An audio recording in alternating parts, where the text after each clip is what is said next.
I think with George Mueller, aside from the 10,000 orphans, the thing about his life that was most inspiring to me was his refusal to earn a salary, to receive money for the organization. Everything was taken by donations.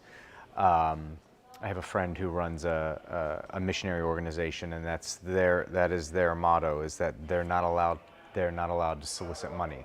If they need something, they start praying about it, and they wait for it to come in from there. So I think that is something that intrigues me most, seeing someone that utterly dependent on their faith for the provision to come for this lofty goal that they have. I think it's easy, and God knows I've done it enough in my life, to, the Bible talks about this a lot, where we say, you see someone who's hungry and you're like, oh man, someone should feed that person, that's sad. Oh man, I wish someone would feed that person, that's sad. But we have hands and feet. We have the ability to be that outreach, that olive branch to that person. I think it's the same way with foster kids and with orphans. I mean, the Bible gives the example of two: care for the widows and the fatherless.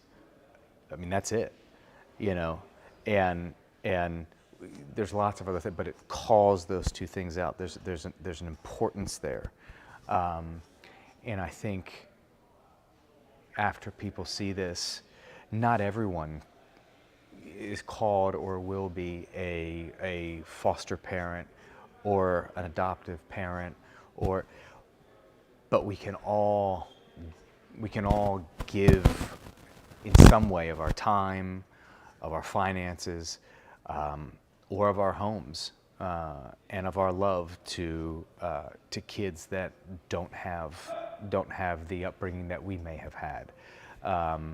So I think that's what I would hope, that people would just look at that in a different way and say, hey, whether it's serving on a weekend somewhere and giving some time, helping the finances of an orphanage, or making the ultimate sacrifice and stepping in and being an adoptive parent, a foster parent.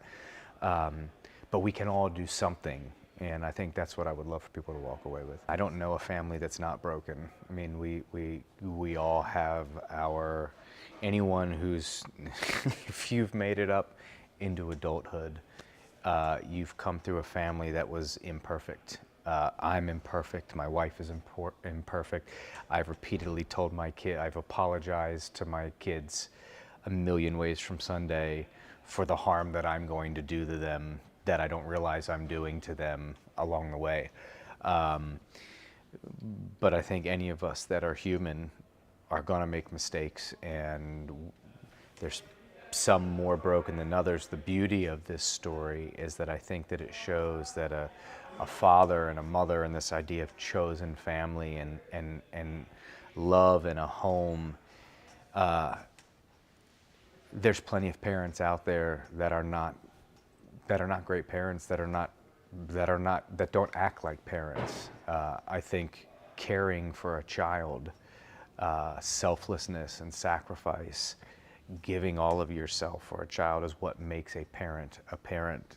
Yes, whether or not you birth something from your loins or not, that plenty of people have, and plenty of people have not earned the right to be called a parent. So I think in today's world, in a broken world, it gives hope that love in a home can be provided. It just takes the heart behind the person that's providing it.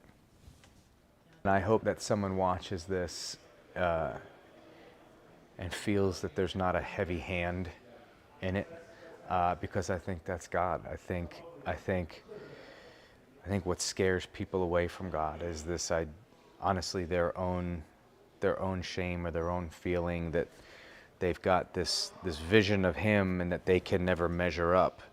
And I think in truth, He's merciful and gentle, and He often deals with us it's in some of yeah, it's in some of the brutal tragedies that I learn lessons, and then it's also in lighthearted moments where I go, oh, you're an idiot, Mike. Come on, and so I think through the heart and the lightheartedness of this film that someone would look at that and go, hey, the annals of history are long and deep and wide of people that have turned lives out of pretty rough situations into a redemptive life. And so that's possible and available for anyone that wants it.